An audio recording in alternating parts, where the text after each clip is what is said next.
입니다. 오늘은 이러한 이제 앉은 자세에서 강의를 한번 진행하도록 하겠습니다. 조금 특별한 위치 자세지만은 한번 이렇게 해서 진행을 하도록 하겠습니다.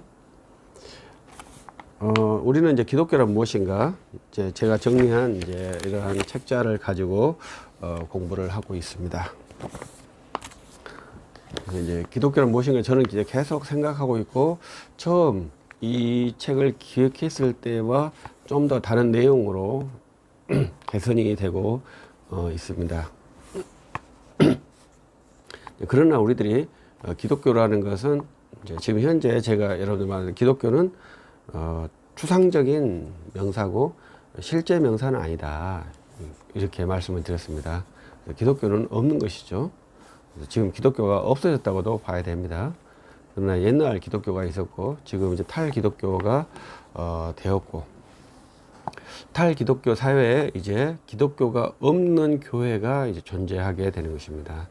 그래서 이러한 것을 이제 어떻게 이해할 것인가를 우리들이 잘 생각해 봤으면 좋겠다 하는 바람이 지금 저의 생각이죠. 그래서 이제 교회의 복음, 교회의 문화가 다시 사회에서 통용된다면, 사회에서 메인이 된다면 또 다시 이제 기독교가 세워질 수 있겠죠. 그러나 여전히 우리 사회는 이제 탈기독교가 급속화되고 있고, 탈기독교가 급속화된 사회에서는 교회의 쇠락도 같이 나타나고 있습니다. 최근 미국이 트럼프 대통령이 대통령이 되면서 여러 가지 법안들을 만들어내고 있죠. 그래서 이제 기독교 국가에 입국을 하겠다, 이러한 원대한 꿈도 말하기도 하고 있죠. 그래서 그것이 성취될런지는 두고 봐야, 대통령제가 4년이지 않습니까? 그래서 좀 더 봐야 되지 않을까, 이러한 생각이 들고, 미국이란 헌법 자체가 종교 자유 국가인데 기독교 국가가 될 수 있을까, 이것도 하나의 세심한 관전 포인트라고 생각합니다. 저는 미국이란 나라가 종교 자유 국가로 최초 설립된 국가거든요. 그리고 그 다음에 프랑스가 종교를 파괴하고 종교 자유 국가가 되면서 대통령 나라가 되었습니다. 그래서 이제 세계에서는 대통령이 있는 나라가 그렇게 많지는 않죠. 많은 나라들이 왕이 있고 수상이 있는 입헌군주제 국가가 의외로 많죠. 우리들이 대한민국에 살면서는 대통령 국가가 너무나 자연스럽게 느껴지지만, 세계로 봤을 때는 아직까지 왕이 있는 사회가 의외로 많이 있습니다. 왕이 없는 사회는 이제 1945년 이후에 형성된 나라들에게서는 왕이 나타나지는 않아요. 이러한 것들을 우리 생각해 보면 국가와 교회, 이런 것들을 이제 생각해 볼 수 있고요. 우리들이 이 교회가 이제 기독교 국가에서 교회의 역할이 상당히 주도적이었는데, 그 기독교 국가에서 교회의 역할이 사라졌다. 지금 사라졌다고 봐야 되거든요. 최근 영국에서 성경 읽기 운동이 다시 활성화되고 있다라는 보도가 있습니다. 그것은 이제 옛날 우리들이 말했다시피 종교인 수로 보면 이슬람 인구가 더 종교인 숫자가 많았다, 이러한 보고들을 받은 지가 상당히 오래됐거든요. 그래서 이제 그 격차부터 일단 바꿔야 되겠죠. 그래서 기독교 인구가 더 많다, 이렇게 된다면 그때부터는 조금 생각해 볼 여지가 있겠지만 어떻게 될는지는 모르겠습니다. 그러나 우리들이 기독교 교회를 살리는 방안은 어떠한 무브먼트, 붐이 아니라 복음의 정수를 믿고 그 복음으로 서야 교회가 된다. 이것이 이제 저의 제언이거든요. 그래서 우리들이 사람을 많이 모아서 이 사회를 붐업시켜서 기독교화하는 그러한 사회 체계를 만드는 훈련이 아니라 복음을 영접하고 복음의 이름인 예수 그리스도를 구주로 영접하고 그 죄사함의 은혜와 영생의 확증을 가지고 사는 그리스도인을 만드는 것이 저는 이제 기독교란 무엇인가의 주요한 핵심입니다.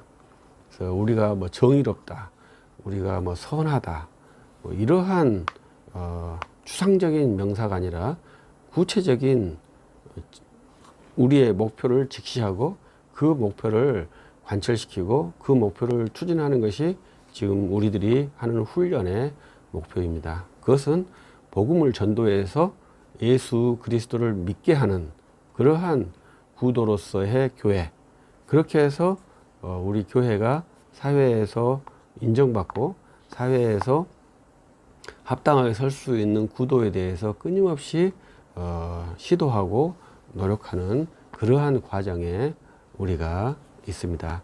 그래서 우리들이 이제 기독교란 무엇인가를 좀 더 정확하게 이해를 해야 할 것입니다. 그래서 저는 이제 장로교 목사지 않습니까? 그래서 이제 장로교란 무엇인가도 책을 써놨어요. 그것도 이제 출간을 해야 되는데, 이제 우리들이 이제 개념을 정확하게 세우는 훈련이 우리 시대에는 좀 더 필요하다 이렇게 생각합니다. 근데 지금 작년에 AI가 나왔나요? AI가 나오면서는 더 그거에 대해서 긴박감이 들고 있습니다. 제가 AI 강의도 주선을 하거든요. 그래서 우리 목사님들 또 누구든지 AI에 대해서 빨리 정보를 습득하고 훈련이 되기를 저는 바라요. 그런데 그것은 그 이유는 뭐냐면은 이 AI가 옛날에 우리들을 유튜브와 같은 수준이 되고 있어요. 그래서 지금 저희도 지금 유튜브도 하고 있고 뭐 여러 가지를 하고 있지 않습니까? 근데 그것을 우리가 선하냐 안 선하냐 이걸 구분하는 것은 이미 시대적인 거에서 넘어섰지 않습니까? AI는 더 빠르게 우리를 공략해 올 것입니다. 우리 사회 속에, 삶 속에 너무 깊숙이 들어올 것입니다.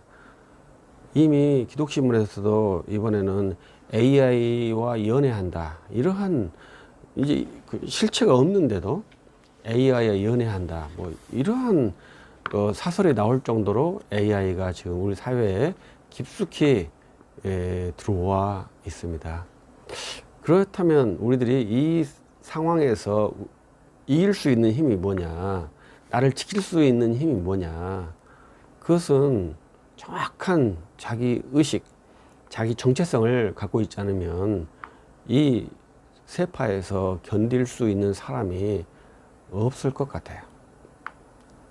그래서 우리들이 그리스도인은 주 예수 그리스도를 믿고 주 예수 그리스도를 전파해야 되기 때문에 더 명확한 자기 의식을 갖고 있어야 한다, 이렇게 말씀드리고 싶고요.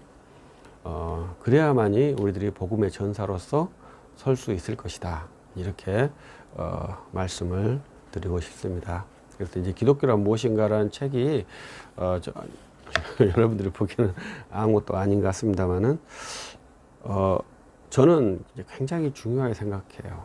그래서 이러한 이제 자기 개념들을 정확하게 세우는 훈련들을 하고 그것을 어떻게 세워서 이 세파에서 서서 그 한 인간으로서, 한 그리스도인으로서 자기의 인생을 지키고 서 있을 것인가, 이런 거에 대한 좋은 도움이 되었으면 좋겠다 하는 바람이 있고, 이번 클래스를 통해서 여러분들이 이 기독교란 무엇인가에 대한 자기 개념, 이 책대로 하라는 건 아닙니다. 이것을 가지고 이제 자기 개념을 확립하고, 그런 것이 확립되었으면 이제 저하고 이제 커뮤니케이션 해주시면 저도 고칠 부분이 있으면 고치고, 그렇게 해서 좀 더 독자들이 정확하게 자기를 세울 수 있는데 도움을 줄 수 있다면 상당히 저로서는 큰 의미가 될 것이라 생각을 합니다.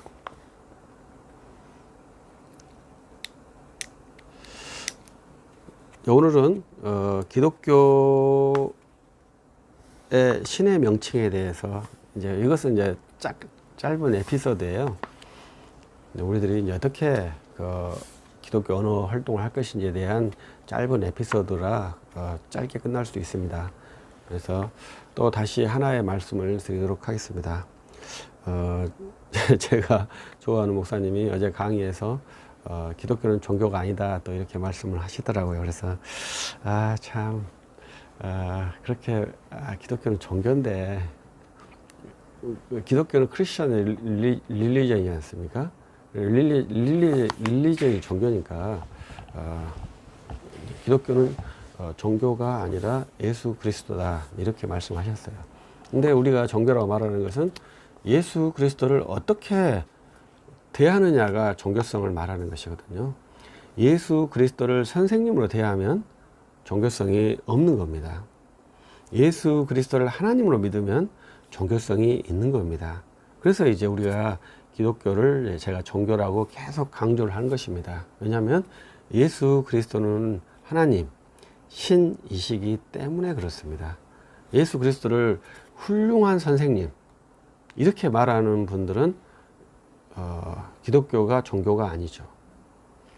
그것은 예수 그리스도께서 뭐 어떠한 것으로 인도하는 인도자가 되는 것이죠. 그건 종교가 아니거든요. 그래서 이제 우리들은 예수 그리스도께서 인도하는 그러한 종교가 아니라 예수 그리스도를 믿는 그러한 종교입니다.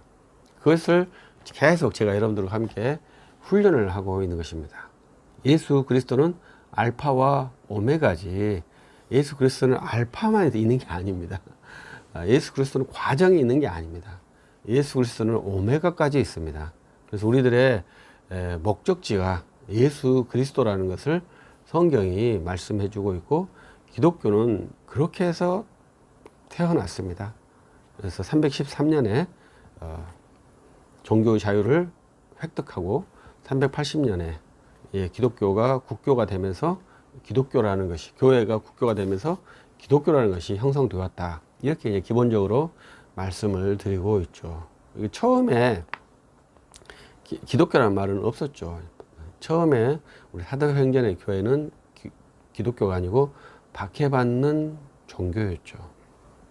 그래서 특이하게 예수를 믿으니까 우리 한국 교회사에도 초대 교회사와 비슷한 현상들이 있었어요. 피를 먹는다든가, 저들은 사람 살을 먹는다더라. 뭐 이러한 오해들이 우리 한국 사회에서도 있었습니다. 왜냐하면 성찬식 때 우리가 살과 피를 먹지 않습니까? 그 말을 듣고 사람들이 쟤들은 사람 살을 먹는구나. 쟤들은 사람 피를 먹는구나. 이러한 것은 초대교회 그리스도인이 받았던 환란이기도 하지만 우리 한국교회에서도 선교 초기에는 그러한 오해들을 갖고 있었습니다. 그래서 저항도 받았고요. 그러나 우리 교회는 성찬을 멈추지 않았고 지금도 성찬을 꾸준히 이야기하면서 그리스도의 살과 피를 먹고 마시는 그러한 의식을 진행하고 있죠. 그래서 이제 예수를 안 믿는 사람도 쟤들은 뭐 빵을 먹으면서 포도주를 먹으면서 그리스도의 살이라고 하고 그리스도의 피라고 한다 이렇게 생각하지 실제로 살과 피를 먹는다고 생각하지 않죠. 그러나 선교 초기에는 그러한 오해를 받아서 박해, 혼란의 요소도 있었습니다. 그래서 그 박해받는 종교일 때는 기독교가 아니죠. 그때는 교회죠. 그래서 불법 종교니까요. 그 불법 종교를 300년 정도 유지를 했고 313년에 종교가 공인되었죠. 그래서 이제 세계 역사로 올라옵니다. 그래서 우리 교회의 근원을 찾는 것이 불가능합니다. 원리적으로. 왜냐하면 300년 동안에 공백기가 있거든요. 그래서 그 공백기 때문에 교회 역사적으로 기독교의 근원을 찾는 것이 불가능합니다. 그래서 이제 역사적으로 찾는 것이 사회 문화 환경으로 우리 기독교의 근원을 추정을 하는데 그 다 모두 다 추정이거든요.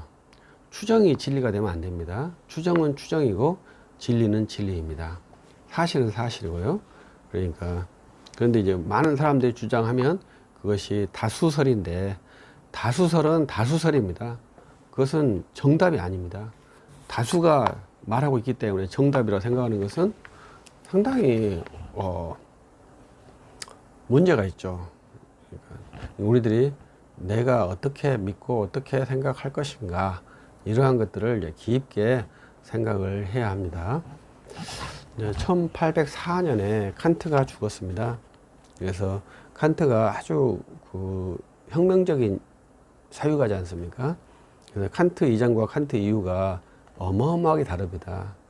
그래서 이제 우리들은 저는 이제 진보와 보수를 여러 가지로 나눠줍니다만은 칸트 이전과 칸트 이후에 이렇게 봤을 때 칸트적 사고를 하는 사람들은 저는 이제 진보라고 말하고 싶고 칸트 이전의 사고 체계를 유지하려고 하는 사람들은 보수라고 말을 해야 된다 이렇게도 하고 싶고요. 그 또 좀 더 그 보수를 확장하면 칸트까지는 보수적인 사고이고 해겔부터는 진보적 사고다 이렇게도 이야기해 보고 싶어요. 우리들이 한국교회도 좌파 우파가 심각하지 않습니까? 좌파가 뭐고 우파가 뭔지 모르지만 우리는 좌파를 기본적으로 친북이면 좌파, 친미면 우파 이렇게 나누려고 하지 않습니까? 이것은 우리나라 상황에서 일어난 일이고 세계 전체 상황에서도 좌파 우파가 있는데 그때 어떻게 좌파 우파를 나눌 것이냐 했을 때 이제 저 생각은 이제 칸트 이전까지를 보수라고 말하고 싶어요. 그러나 이제 보수를 좀 더 길게 하려면 칸트가 이제 중첩기관이라는 것이죠. 해겔부터는 좌파라고 봐야 합니다. 그래서 해겔주의의 사고가 우리들에게 상당히 많죠.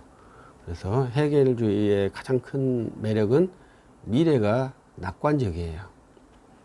보수는 현재의 치열한 전투를 인정하고 있죠. 그래서 현재 치열한 전투만 인정하지 미래가 좋아질 것이다 이런 것은 잘 생각하지는 않아요. 그러나 진보는 미래의 낙관을 위해서 현재 치열한 전투를 해요. 그래서 이제 그것을 평가해 보면 진보가 보수에게 질기가 굉장히 어려운 구조죠. 왜냐하면 미래를 낙관하잖아요. 미래에 희망을 주잖아요. 그래서 진보에 큰 매력이 있는 것이죠. 그러나 보수는 미래에 희망을 두지 않고 현재의 구조의 문제점에만 집착을 하고 있어요. 그래서 약간 차이점이 있죠. 이런 것도 우리들이 죄송합니다. 기독교를 이해할 때 상당히 이제 중요한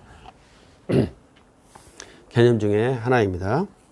우리들은 그래서 이제 종교라고 하는 것에 대해서 이제 말씀을 드렸고요. 종교는 신이 있으면 종교입니다. 신이 없으면 무종교라고 하죠. 그런데 무종교를 종교의 범주에 넣을 것인가 넣지 않을 것인가 이렇게 하지만 무종교도 종교의 범주에 들어가죠. 왜? 종교란에 쓸 때 종교란만 들어가면 나는 뭐 기독교, 나는 불교, 나는 유교 이렇게 종교 섹션을 쓸 거 아닙니까? 그런데 그 어떤 그 사람은 나는 무종교 이렇게 쓸 거 아닙니까? 그래서 종교의 범주에 무종교가 들어가는 것이죠.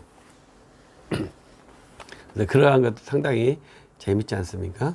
그래서 모든 지구상에 있는 사람은 모두 종교인입니다. 그래서 지금 현재 우리들에게 아주 그 긴박한 지금 위기들은 이제 우리 세계 큰 신학에서는 동성애를 통과시켜 버렸기 때문에 이제 그 다음 아젠다가 있을 거 아닙니까? 그 다음 아젠다가 지금 동물이에요. 동물에게 종교성이 있을까 없을까 이러한 거거든요. 그게 참 쉽지 않은 문제입니다.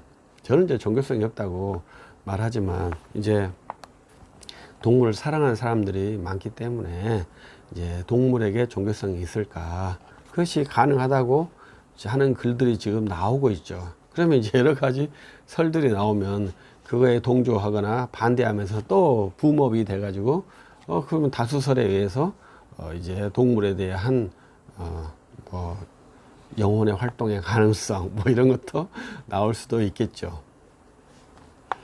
그러나 저는 이제 동물은 짐승이기 때문에 인격체인 하나님의 형상이 저는 동물에는 없다고 생각을 하거든요. 그래서 이러한 것들을 이제 우리들이 한번 좀 더 깊이 생각을 해봐야 됩니다. 우리 한국은 동성애를 막고 있다고 하지만 참 막는 방어에서 공격을 이긴 적이 없는 것이 역사의 큰 아픔이지 않습니까? 그래서 저는 이제 우리 한국 사회가 여러 가지 세속적인 것들을 하고 낙태죄도 불법이다 해서 폐지하려고 하고 있고 여러 가지 불안한 부당한 요소들을 법제화하는 것이 저는 참 슬픕니다. 죄를 짓는 것은 뭐 자기 것이지만 법을 만들어서 죄가 아니게 만드는 것은 저는 좋지 않다고 생각을 하거든요. 그래서 우리가 침묵을 할 수 있죠.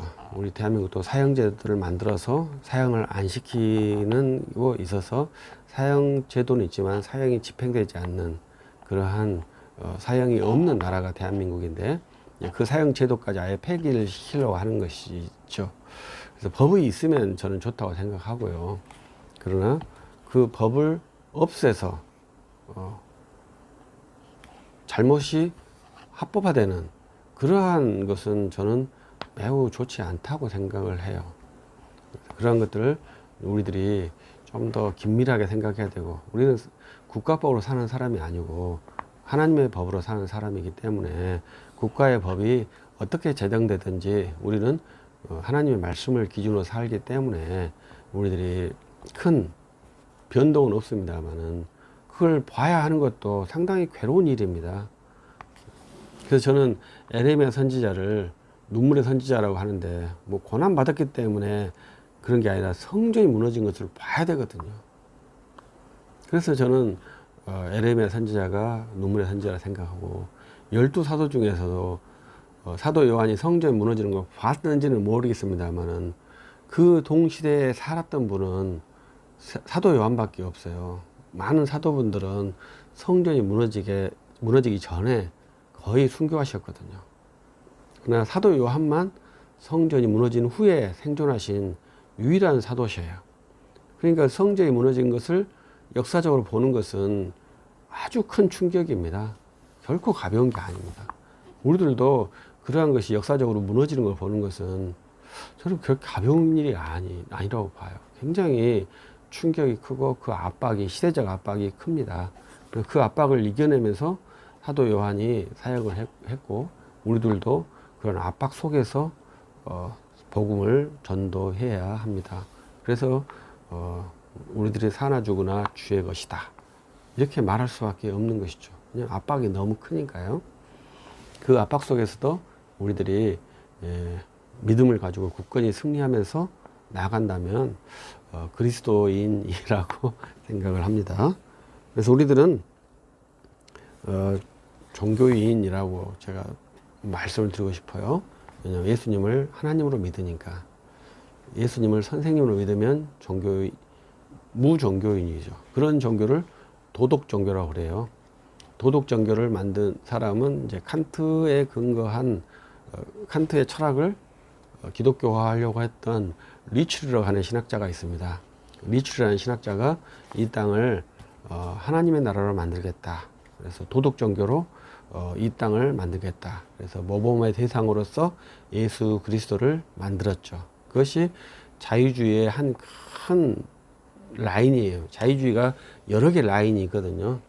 그래서 슐라이마크 라인이 있고 리출 라인이 있고 또 라이마루스 라인이 있고 여러 개의 라인이 있습니다. 근데 도덕 종교라는 것도 자유주의 신학에 있어요. 그것은 예수님을 하나님으로 믿지 않는다는 거예요. 예수님을 도덕 선생님으로 믿는다는 거죠. 그러나 우리는 예수님을 하나님으로 믿기 때문에 담대하게 종교인이라고 말해도 괜찮죠. 그러나 예수님을 어떤 하나님으로 믿느냐 했을 때 우리는 그 예수 그리스도께서 임마누엘, 우리를 죄에서 구원하실 구주, 임마누엘 하나님으로 믿는 것이죠. 근데 우리들은 이제 그래서 우리들은 신이 만든 종교와 인간이 만든 종교로 구분을 했습니다. 그래서 우리는 신이 만든 종교를 믿는 종교이죠. 또 인간이 만든 종교에서 인간이 만들었다고 말하지 않겠죠. 그러면 어떻게 인간이 만들었다고 하겠습니까? 우리는 죄 사함이 없는 종교는 인간이 만들었다고 하죠. 죄 사함이 우리들의 아주 기본적인 표현이고, 죄 사함을 어떻게 하느냐? 우리는 죄 사함을 예수 그리스도께서 흘리신 피, 그 피에 의해서 우리가 죄 사함을 받는다. 그래서 그것이 지성소, 속죄소인데 시은조라고 하거든요. 그래서 구약 성경에서는 법궤 위쪽에 있었고요. 신약 성경에서도 히브리서에서 시은소가 나오거든요. 그리고 또 로마서에서 나와요. 힐라스테리오이나 해서 시은소가 나옵니다. 그래서 그 시은자의 것이 우리들이 속죄하는 장소거든요. 근데 그 사도 바울은 로마서에서 그 속죄자를 예수 그리스도의 십자가라고 말씀해요. 그런데 히브리서도 히브리서에서의 시은소는 하늘의 성소를 말해요. 구약 성경에서는 시은자가 법궤 그 그룹이 있는 그 날개 아래를 그 시은자라고 이렇게 표현을 하고 있거든요. 그래서 이 시은자도 구약과 신약에서 그리고 히브리서에서 좀 다르게 표현을 하고 있어요. 그 시은자가 우리 죄 사함의 장소예요. 죄 사함이 일어나는 곳이에요. 우리가 그러면 거기에 시은소에 그 속에 들어가야 된다는 것이죠. 그것도 들어가겠습니까? 구약 백성들이 어떻게 법궤로 들어갔겠습니까? 그때 대제사장이 대속죄일 때 백성들에게 죄사함을 선언하면서 죄사함이 일어나죠. 그때 이제 백성들은 그 복음을, 죄사함이 선포하는 그 복음을, 죄사함의 복음을 듣고 시은소 밑으로 가는 것이죠. 우리들도 마찬가지죠. 우리들이 목사님이 선포한 복음 선포, 죄사함의 촉구, 예수 그리스도 이름을 듣고 그 복음을 영접하면 그 시은자 속으로 들어가는 것이죠. 그래서 법궤의 시은자로, 십자가의 시은자로, 하늘의 시은자로 우리가 들어가서 죄사함을 받게 되는 그러한 구도를 우리가 말하고, 그 시은자는 다른 것이 아닌 피가 떨어지는 장소입니다. 대제사장이 거기다가 피를 붓는 장소고, 주 예수 그리스도께서 피 흘린 장소이고, 그 피 흘리신 제사장께서 하늘에서 피를 드리는 장소이죠. 그래서 우리들이 그 죄 사함이 그러한 방식, 피의 속죄로 일어난다, 이렇게 훈련하는 것이 우리 교회의 믿음입니다. 그래서 우리들은 기독교를 종교라고 저는 계속 강조를 하고 있습니다. 그래서 우리가 그래야 우리들이 복음을 전도할 때 하고 우리들이 무당하고 싸울 때도 우리가 굉장히 영적 파워가 세다고 하지 않습니까? 그것은 우리들이 신을 영접해 있기 때문에, 신을 믿고 있기 때문에 그러는 것이죠. 그러나 우리는 무당처럼 접신을 하지 않고요, 신비주의처럼 신하고 합의를 하지 않아요. 참 희한하죠. 그래서 451년 칼케톤 공회에서 그러한 논의를 했어요. 혼합되지 않아요. 그러나 분리되지도 않아요. 예수 그리스도의 신성과 인성이 그러한 방식으로 하나로 되어 있어요. 하나인데 혼합이 안 돼요. 그러나 또 분리되어 있지도 않아요. 분리되어 있으면 둘이 되어야 되지 않습니까? 그러나 둘이 하나인데 분리가 안 되고, 둘이 하나인데 혼합이 안 돼요. 그것이 우리들이 갖고 있는 아주 특이한 구조예요. 그래서 신비주의하고 접신이 약간 다른 상태죠. 그래서 우리는 신을 접신했을 때 신과 내가 일체화되는 그러한 귀신들에 관한 그런 접신의 의식이 우리에게 나타나지 않아요. 제가 주의 영이 임해서 뭐 다른 소리를 한다든가 다른 액션을 한다든가 그건 무당이라고 봐야 되죠. 접신 신호를 보여주는 것은 우리들은 미신적인 것이죠. 신비주의도 마찬가지죠. 신과 합의를 했다고 하는 의식이 있다는 것은 매우 무서운 것이죠. 그것은 교회의 가르침에서 위배된 첫 번째 항목이 그러한 이상한 행동입니다. 우리 교회는 온전한 인격으로만 이루어져요. 그래서 신비한 현상이 아니라 명료한 언어 체계로 복음이 전달되고 진리가 전달되는 그러한 구도를 갖고 있습니다.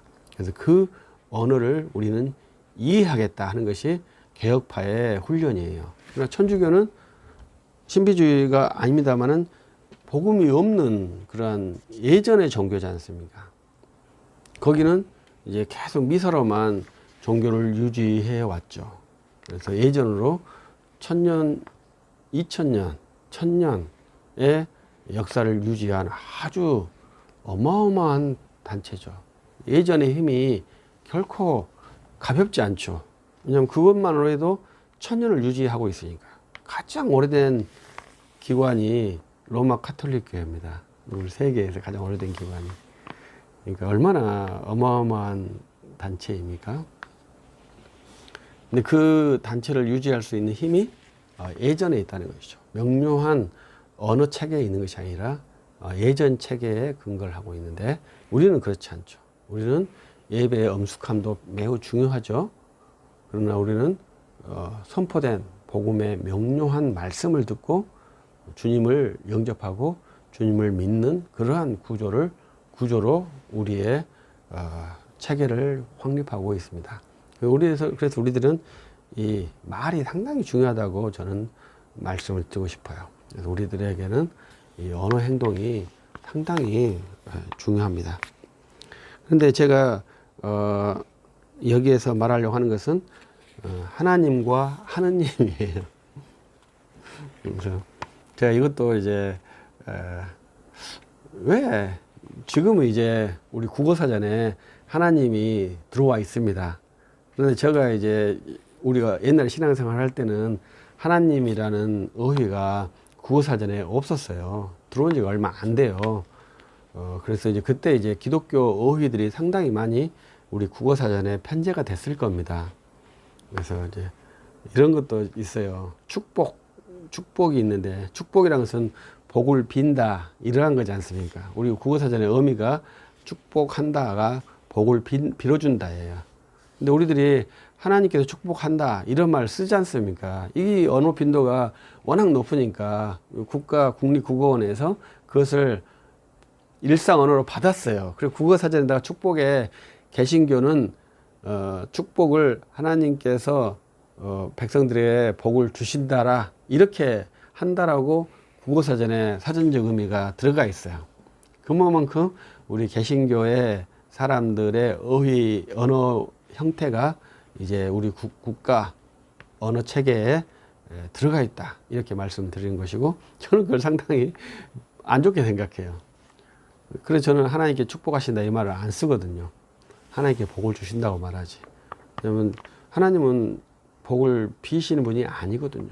근데 우리들이 워낙 그것을 하나님께서 복을 주신다라 하는 표현을 축복하신다라는 표현을 쓰기 때문에 이제 표준 일반 화행적인 가치로 국어사전을 갖고 있어요. 그런 것처럼 이제 하나님이라는 단어도 우리 국어사전에 있죠. 그것은 기독교인들이 개신교인들이 부르는 신의 이름 이렇게 돼 있다고 봐야 됩니다. 하느님은 그냥 신의 이름, 신, 귀신 한자의 한글이 하느님이에요. 근데 우리 개신교는 하나님이라고 한다는 거죠. 그것을 이제 우리 국가에서 언어 자산으로 인정을 해줬어요. 근데 이제 인정 안 되는 하나의 단어가 있는데 애굽이라는 단어입니다. 애굽이라는 단어는 우리들이 성경에서 사용하는 단어인데 애굽이 아니고 애급이거든요. 한자 표준 언어로 애급이라고 그래요. 근데 우리 성경에서 언제부턴가 그것을 초기에는 애급이라 했는데 애굽으로 쓰고 있어요. 그래서 상당히 저도 그런 언어를 만나면 좀 괴롭게 생각하는데, 이제 다 그렇게 성경이 그렇게 애굽이라고 써놔버렸으니까 원래 애급인데 애굽으로 쓰고 있어요. 참 그것도 쉽지 않은 것입니다. 나중에 이제 애굽이라는 단어도 구호사전에 들어갈 수도 있겠죠. 애급인데 개신교 성경에 애굽으로 사용하고 있다, 뭐 이렇게 들어갈 수는 있겠죠. 근데 아무튼 애급이 표준 어휘입니다. 그래서 근데 우리들이 애굽이라고 이제 편하게 애급이라는 단어보다 애굽이라는 단어가 바로 말하는 게 편하지 않습니까? 그래서 애굽이라고 지금 사용하고 있답니다. 그래서 이것을 사람들이 이집트라고 말해야지 애굽이라고 말하냐, 이렇게 말해서 이집트라고 말해 달라, 이렇게 말하기도 하죠. 그러나 저는 그러한 이제 특이한 직종별로 특이한 언어들이 있거든요. 그것을 꼭 일반화하지 않아도 된다고 봐요. 우리들이 특수한 공동체지 않습니까? 특수한 공동체들이 특수한 언어를 사용할 때가 많이 있어요. 그것을 다 일반화해서 균등하게 만드는 것이 좋은지 안 좋은지 그에 대해서 많은 논란이 있는데, 저는 특수 언어는 특수 언어대로 가지고 있어도 괜찮다고 생각해요. 그러나 이제 우리 법원들 언어들은 많이 한글화 되었다고 해요. 그러나 국가기관하고 우리 종교기관은 다르잖아요. 국가기관은 국민의 세금으로 운영하는 것이고, 우리는 우리 자체의 헌신으로 유지되는 공간이잖아요. 그렇기 때문에 우리들이 특별히 우리들의 언어를 일반화시킬 필요는 없다고 저는 생각을 합니다. 최근에 이제 이런 말을 들었는데, 페르시아라는 나라가 있지 않습니까? 페르시아 나라가 이제 그 서양과 동양의 아주 큰 차이를 갖고 있습니다. 그래서 페르시아가 지금 이란이거든요. 그래서 지금 그 걸프라고 하는 지역이 있습니다. 걸프. 옛날에 걸프 전쟁이 있을 때 우리나라에서 그것을 걸프만이, 그때 전까지만 해도 거기를 우리나라가 페르시아만이라고 표기를 했어요. 그러나 이제 걸프 전쟁 이후로 이제 거기를 페르시아만 하지 않고 걸프라고 표현을 합니다. 그냥 이름이 없어요. 만이에요. 이제 그것은 이제 역사에 서양과 또 동양의 하나의 충돌의 갈등의 요소가 지금도 있는 것이거든요. 그래서 페르시아 말을 쓰지 않고 그냥 걸프라고 하고, 이란 사람들은 거기를 이제 이란 사람들도 페르시아 말을 쓰지 않는데요. 그래서 이 페르시아 말이 서구 역사에서는 그것이 일반적인 언어이겠지만, 또 자체 이란에서는 페르시아 자기 나라를 페르시아라고 하지 않는다는 것이죠. 우리 성경에는 페르시아가 바사로 나와 있지 않습니까? 그래서 그것이 어떻게 왜 그러는지는 모르지만 그렇게 되어 있어요. 그래서 페르시아가 유럽 기준으로서는 그것이 표준어이겠습니다만은 절대로 봤을 때는 표준어로 보기 어렵죠. 그런데 이제 특이하게 우리 성경에서는 바사라고 쓰고 있기 때문에 바사와 페르시아는 상당히 안 맞지 않습니까? 그래서 그런 것들도 페르시아로 고치면 좀 좋지 않겠는가, 이렇게 하는 제언들이 상당히 많죠. 그러나 이제 조금만 그것을 생각하면 되는 문제이기 때문에 뭐 굳이 안 써도 된다고 생각하고, 저는 이제 괄호로 저는 다 처리해 줍니다. 웬만하면은.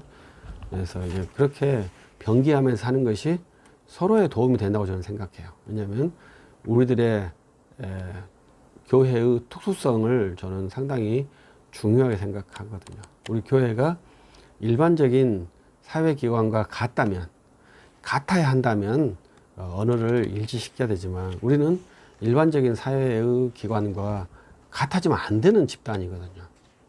우리는 거룩한 죄사함의 기관이기 때문에 우리들의 특수성이 저는 유지되기를 바라요.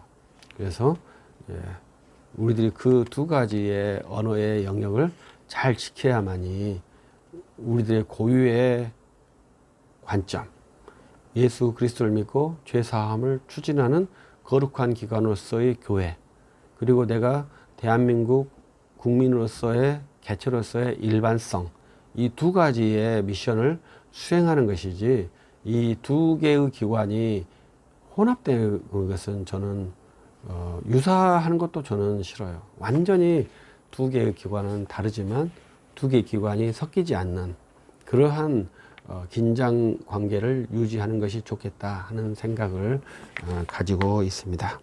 그래서 우리들이 기독교에 들어오면서 신의 명칭들, 우리 교회의 명칭들을 사용할 때 우리 교회의 용어에서도 불교 용어들이 상당히 많이 들어와 있지 않습니까? 어쩔 수가 없죠. 우리들이 사회 용어를 차용해야 되니까. 불교도 우리 사회에 2000년 정도 적응했기 때문에 엄청나게 많은 용어들이 들어와 있습니다. 그래서 그러한 것들을 우리들이 잘 이해를 해야 되죠.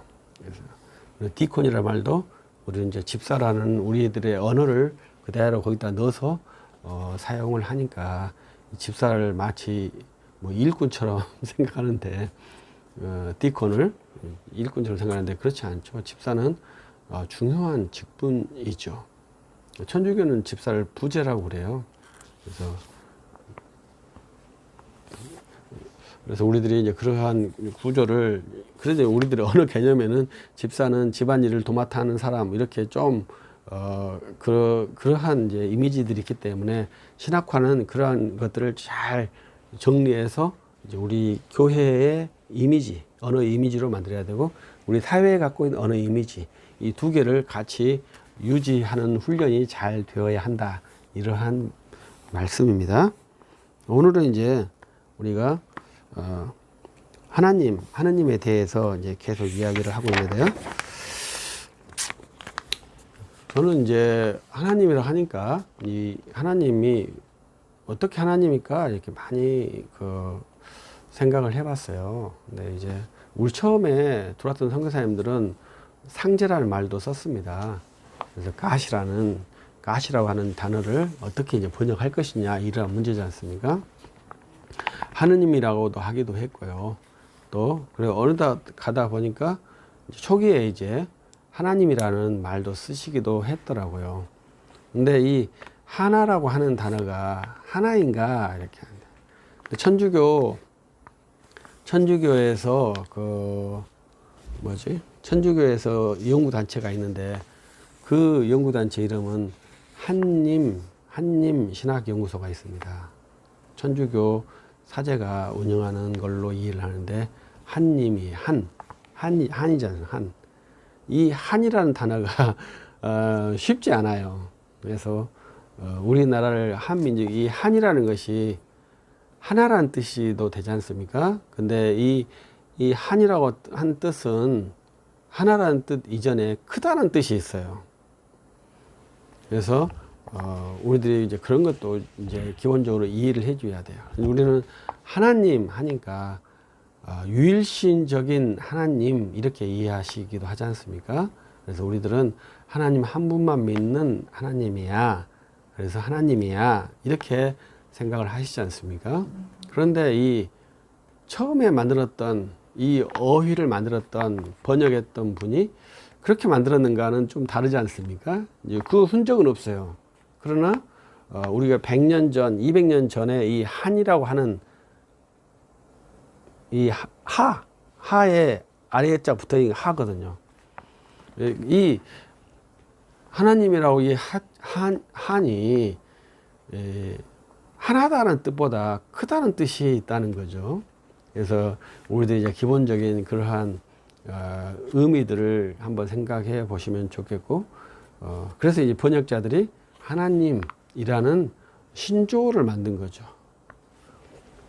기존에 언어 체계가 없어요. 그러나 이제 우리들의 갓이라는 단어를 우리들이 부를 때, 번역했을 때, 대한민국 우리가 갓 이렇게 부르지 않지 않습니까? 그런데 이제 그것을 이제 우리 언어로 바꿀 때 번역자가 하나님이라고 번역을 했다는 것이죠. 만들었어요. 언어를 만드는 거예요. 대칭어가 없이. 그런데 이제 다른 번역자는 하느님은 하늘님이지 않습니까? 하나님은 큰 님 이렇게 보고 하늘님은 하늘에 있다, 높다는 뜻이지 않습니까? 그 언어로 대칭을 사용한 것입니다. 그래서 이제 우리들이 초기에는 여러 가지 언어로 이렇게 하다가 두 가지 언어로 정착이 된 거죠. 그것은 하나님하고 하느님하고 두 가지 언어로 정착이 되어 있어요. 우리 애국가가 하느님이 보아서입니까? 하나님이 보아서입니까? 초기에는 하나님이 보아서였다고 합니다. 그러나 이제 우리들이 하나님이라는 용어가 개신교 용어이기 때문에 국가에서 하느님이라고 이렇게 바꿨다고 봐야 되겠죠. 그러니까 그 이전에 애국가를 처음에 만들었을 때는 하느님이나 하나님이나 이렇게 큰 문제의식이 없이 사용되다가 이제 국가에서 종교의식이 뚜렷해지니까 개신교가 사용하는 하나님이 아니라 모두가 다 사용하는 하느님으로 바꿔야 된다. 이렇게 바꿨다고 볼 수 있겠죠. 그러면 우리들은 우리들 스스로는 하나님이 보아서 우리나라 만세 해도 뭐 우리들에게는 문제가 없겠죠. 왜냐하면은 그것은 하나님이 보아서 한다고 체포하지는 않겠죠. 그러나 이제 국가의 그 인도자가 되어서 그렇게 노래를 부르는 것은 그때는 이제 심각한 문제가 되겠죠. 그러나 우리들이 팔로우로 추종자로서 회중석에서는 임의로 불러도 그것이 국가 모독은 안 되겠죠. 그래서 그것은 동일한 언어니까요. 하나님이나 하느님이나 동일한 언어지만 그 하느님이라고 했던 사람도 하나님이라고 했던 사람도 똑같은 기독교의 하나님을 지향할 수는 있거든요. 그러나 우리들은 명시적으로 분리를 시켜가지고 기독교에 내가 믿는 하나님은 하나님이다. 이렇게 말하는 것이죠. 그래서 예수님을 나는 신으로 믿는다. 예수님을 하나님으로 믿는다. 이렇게 고백을 하는 거예요. 그래서 이것을 우리들이 잘 이해를 해야 돼요. 그래서 이 기독교는 종교다. 그것은 나는 예수님을 신으로 믿는다. 이렇게 지금 훈련을 하고 있는 거예요. 그것이 훈련이 잘 되어야 돼요. 그렇지 않으면은 기독교를 종교라고 말하는 것이 쉽지 않아요. 그래서 다른 종교와 구분되어서 우리 주 예수 그리스도만이 구원의 절대자라는 것을 강조하기 위해서 기독교는 종교가 아닙니다. 이렇게 말하는 것은 저는 좀 선호하지는 않죠. 왜냐하면 모두가 다 종교인이기 때문에 그렇습니다. 우리는 참 신을 믿는 종교인이다. 이렇게 말을 하고 싶고 신이 만든 종교를 우리들이 믿고 있다. 이렇게 말씀을 드리고 싶고 인간이 만든 종교를 추종하는 것에 대해서는 이제 그것도 이제 종교라고 하니까 그것을 어떻게 말할 것이냐는 또 생각을 해 보아야 되겠죠. 그래서 우리 개신교에서는 이제 하나님이라고 부르고 있는데요. 개신교 진보주의 학자들 중에서는 하느님이라고 사용하시는 분들이 또 있습니다. 천주교에서는 하나님이라고 사용하는 사람이 없어요. 근데 우리 개신교에서는 하느님이라고 사용하는 개신교 학자들이 있습니다. 진보 진영에서는 보수 진영은 없습니다만은 진보 진영에서는 이제 둘로 나누시죠. 하나님이라고 사용하는 사람도 있고 하느님이라고 사용하는 사람들이 있고. 그래서 이제 그런 것들이 약간의 혼돈이 있을 수 있는데요. 그래서 이제 그런 것을 이제 잘 기억했으면 좋겠고요. 저는 이제 우리 개신교가 아주 특이한 역사들이 많습니다. 이제 그 중에 하나는 사도신경 할 때 그 음부 강화를 우리는 하지 않아요. 한국교의 특징적인 것이고 가장 특이한 것은 세계 역사에 없는 우리 한국교회만 있는 역사가 뭐냐면 하나님이라는 단어를 만든 거예요. 세계 역사에는 모든 역사는 그 신의 이름이 기독교가 들어가면 그 땅에 있었던 신의 이름을 그대로 사용합니다. 중국도 신이라고 해요. 상제라고도 해요. 그리고 중국은 신이나 상제냐 뭘 할 것이냐 이렇게 고민을 한다고 해요. 저는 이제 뭔지는 잘 모르겠어요. 두 가지 언어를 써요. 일본도 신이라고 쓰겠죠. 영어로는 가시고. 모든 나라에서는 기독교가 들어갔을 때 그들에 있는 신에 사용하는 어휘를 우리 기독교가 차용해서 우리 기독교의 신으로 사용을 해요. 그러니까 언어에 차이점이 없어요. 그러나 우리 한국에서는 예수 그리스도를 믿는 사람들은 하나님이라 하고 믿지 않는 사람은 하느님이라 하기 때문에 그 신의 명칭에서 종교성이 확 차이가 나버려요. 그래도 이제 크게 뭐랄까 충격이 없이 사회에서 운영되는 것은 좀 재밌는 일인데요. 그래서 우리 한국 개신교의 가장 세계에서 있지 않는 일은 하나님이라는 단어를 만드는 거예요. 그것이 제가 봤을 때는 가장 충격적인 일이에요. 세계 역사에서 없었으니까요. 그래서 저는 이제 그런 걸 봤을 때는 하나님께서 우리 한국교회에 어떤 꿈이 있는가 이렇게 혼자 꿈을 꿔보기도 하죠. 왜냐하면 이 역사에 존재하지 않았던 일이 한국교회에 있으니까요. 그래서 우리 한국교회가 참 특이한 일들, 현상들을 많이 갖고 있는데 그것은 이신칭이 교리를 가장 많이 믿어요. 세계에서 가장 많이 믿는 집단이에요. 그것도 상당히 특이하죠. 그래서 참 놀라운 일이라고 저는 생각을 합니다. 그래서 그렇기 때문에 우리들이 하나님이라는 것도 전혀 거부감 없이 우리들이 사용했고 사용하고 있고 우리 사회 속에서도 전혀 문제 없이 사용하고 있는 것이 상당히 큰 특징이라고 저는 생각을 해요. 그래서 제가 이 조금 안 맞습니다만은 이 섹션을 여기다가 넣어놨어요. 왜? 우리 한국 교회를 이해할 때 가장 핵심적으로 이해할 게 뭐냐? 우리 한국 교회는 신을 하나님이라고 한다는 거예요. 그게 뭐 별거냐 알겠지만 너무 별겁니다. 왜? 그게 너무 강하게 입력이 돼가지고 하나님하고 신을 다르게 생각할 정도로 개념화가 된 거죠. 하나님은 좋지만 신은 안 좋은 걸로. 하나님을 믿는다 하면 좋지만 신을 믿는다 하면 저 사람은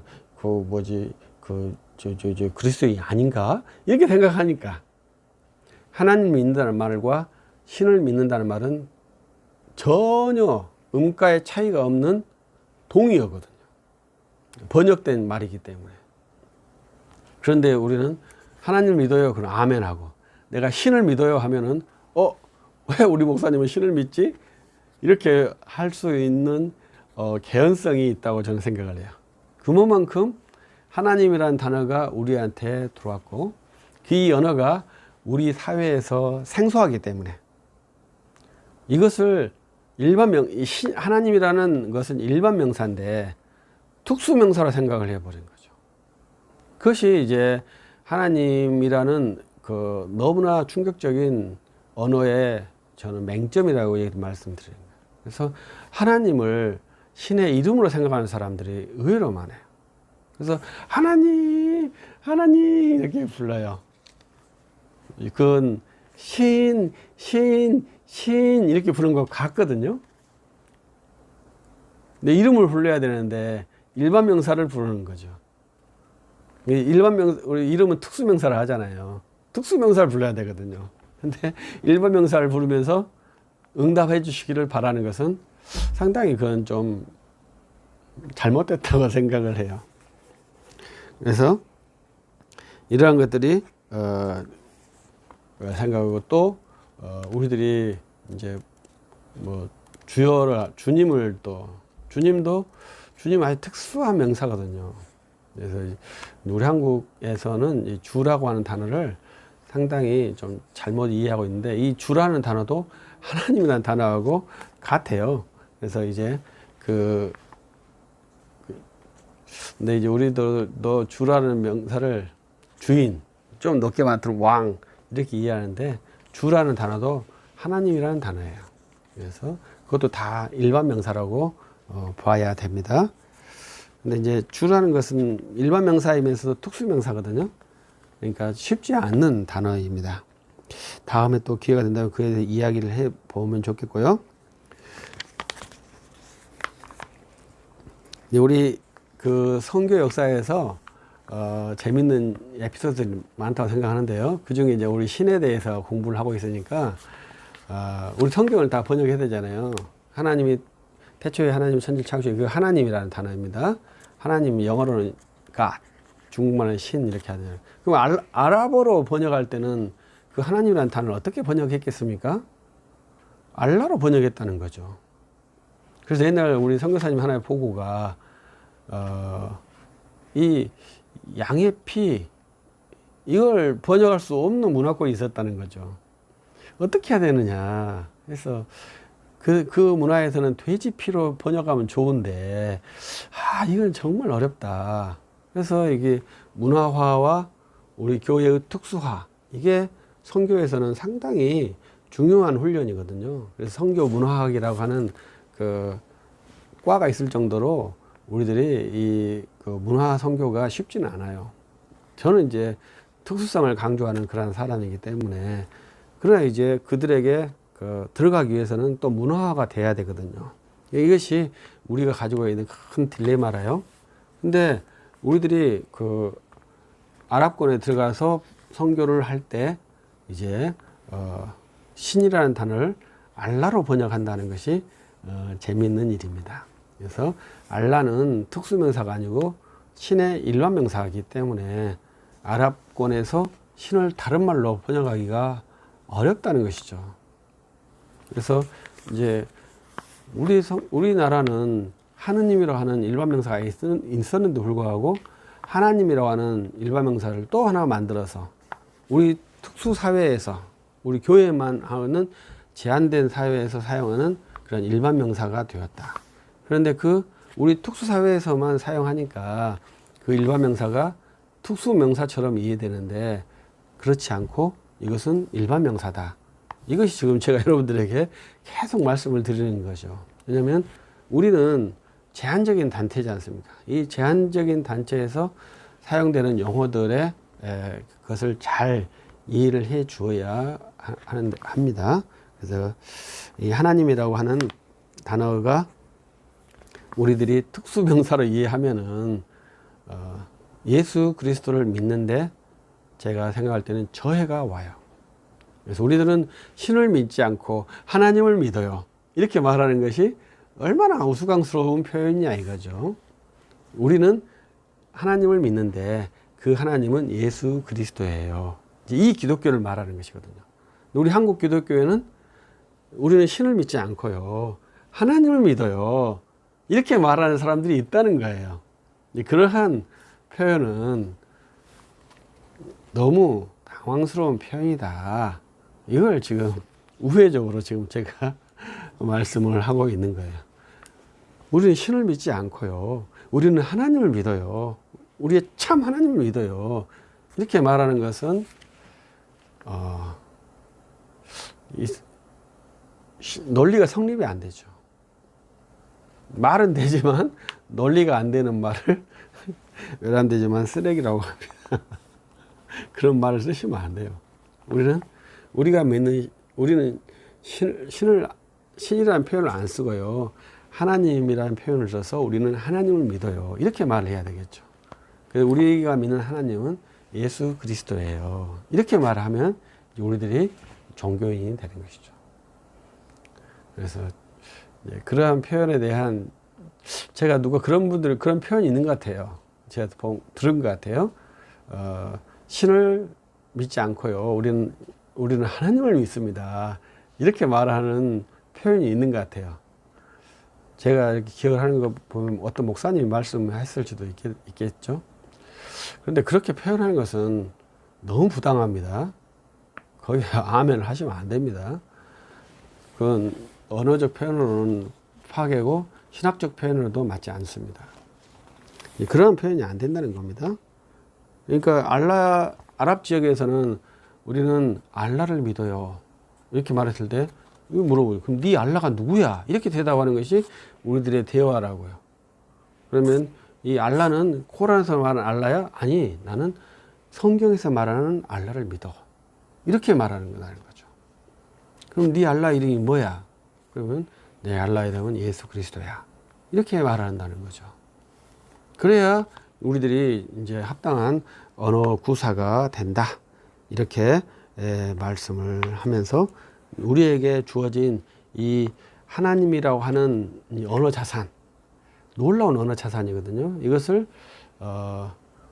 잘못되게 사용하는 케이스, 이것이 특수화시켜서 하나님을, 신의 이름을 하나님으로 생각한다.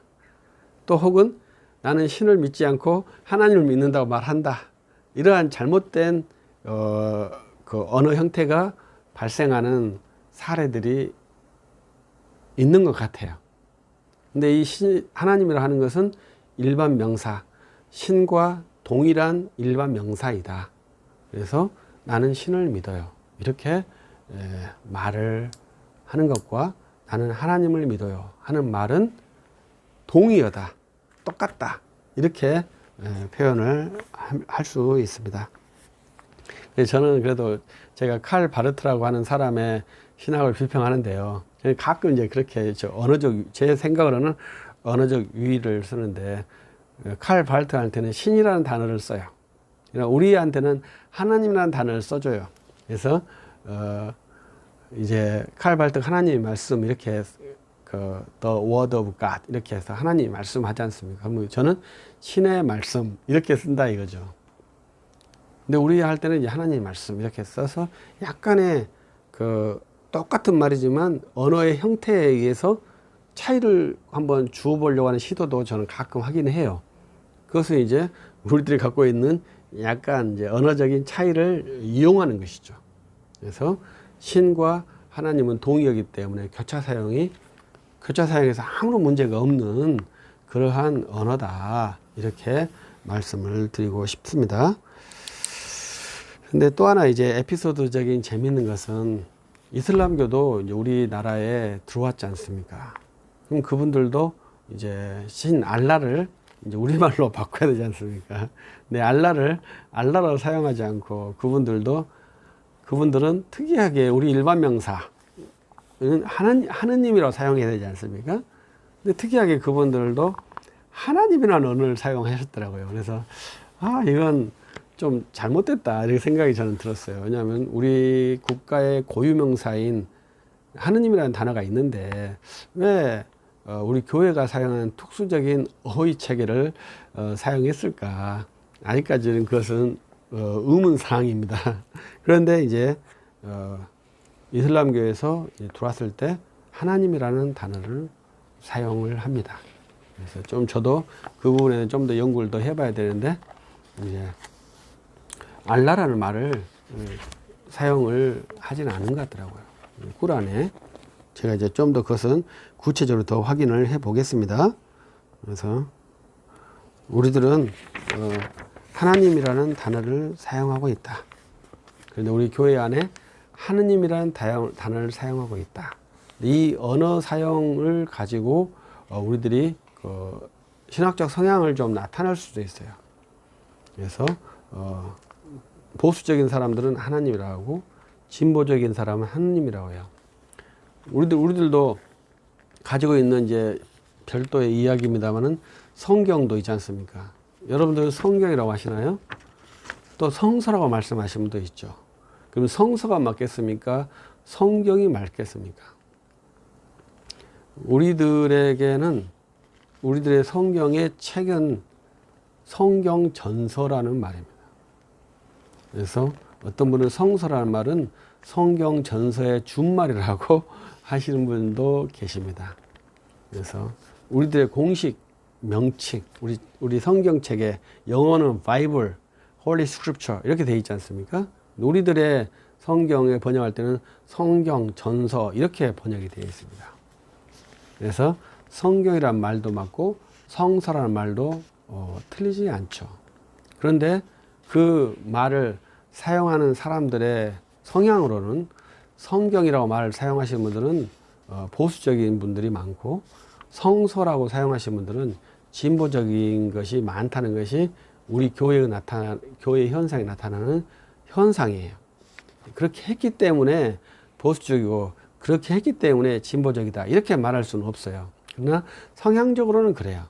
그래서 우리가 하느님이라고 사용하는 사람들은 거의 성서라는 말을 사용하고, 하나님이라고 말을 사용하는 사람들은 거의 성경이라는 말을 사용해요. 그래서 우리 교회 안에서도 이 언어적 성격에 대해서 나타나는 것이 우리 교회의 하나의 특수성인데, 거기에서 가장 놀라운 것은 우리들 개신교가 하나님이라고 하는 신의 명칭을 만들어서 사용하고 있다. 이런 것이 아주 놀라운 유산이라고 저는 생각을 합니다. 그래서 우리 한국 개신교가 성교 140년의 역사라고 합니다. 굉장히 짧은 역사거든요. 그러나 우리 사회에서 아주 유력한 영향력을 행사하고 있어요.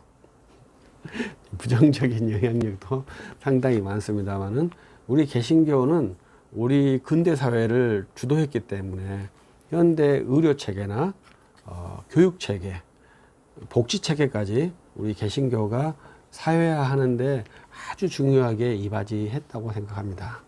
그래서 이제 그때 의료나 교육이나 복지에서 초기에 헌신했던 분들이 얼마나 고생을 했습니까?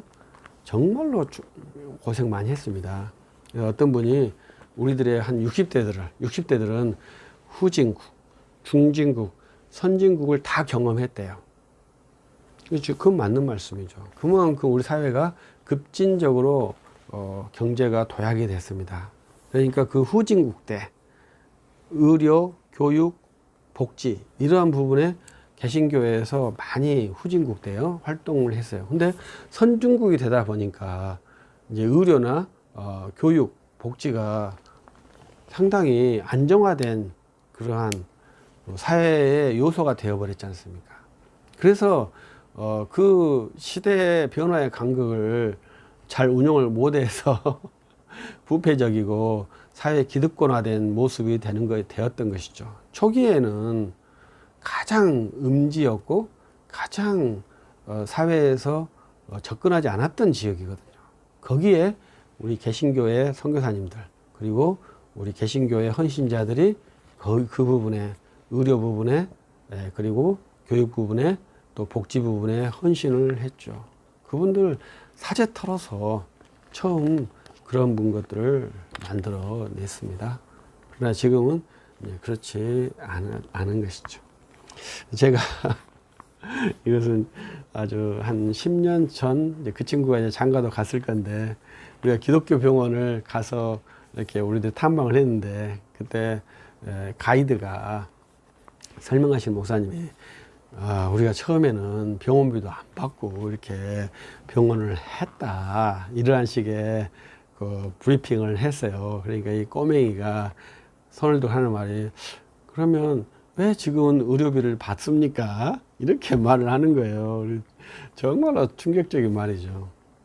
그러니까 옛날에 우리가 잘했다고 해서 현재도 그 옛날에 잘한 것을 인정받으려고 한다는 것은 좋지 않죠. 옛날에 잘했으면 현재는 더 잘해야 되겠죠. 그러나 우리 이 교회에서 그러한 모습이 없고, 과거에 잘했기 때문에 현재 그 가치를 인정해 달라, 이렇게 말하는 것은 잘못됐죠. 우리는 과거에 잘했고 현재 못했다면 못한 것이죠. 그래서 현재 더 잘할 수 있도록 구조를 개선하고 우리들의 헌신을 더 해야 하고, 더 세상의 소금으로 서야 한다고 생각을 합니다. 그래서 우리 교회들이 이렇게 우리 사회에서 정착될 수 있는 그러한 언어 체계들이 될 수 있다면 저는 무척 좋겠어요. 이제 우리들이 그 방송 프로그램에서 아멘 할렐루야 이런 언어도 나오지 않습니까? 그러나 이제 우리처럼 거룩하게 사용하는 게 아니라 위트로 희화화해서 사용하는 것이 좀 아쉬움이 있습니다만은, 저는 어쨌든지 우리들의 기독교 영어가 사회 속으로 들어가기를 바라요. 그것이 이제 기독교거든요.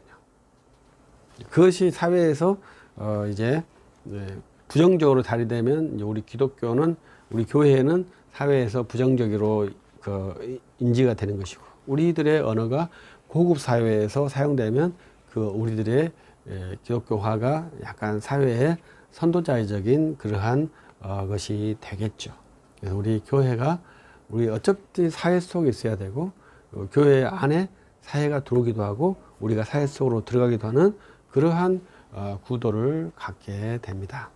이러한 것들을 우리들이 잘 유지하고 함께 한다면 뭐 좋지 않겠냐 하는 생각입니다. 그래서 우리들이 이번 시간은 하나님과 하느님에 대한 것으로 한 시간을 이야기해 보았습니다.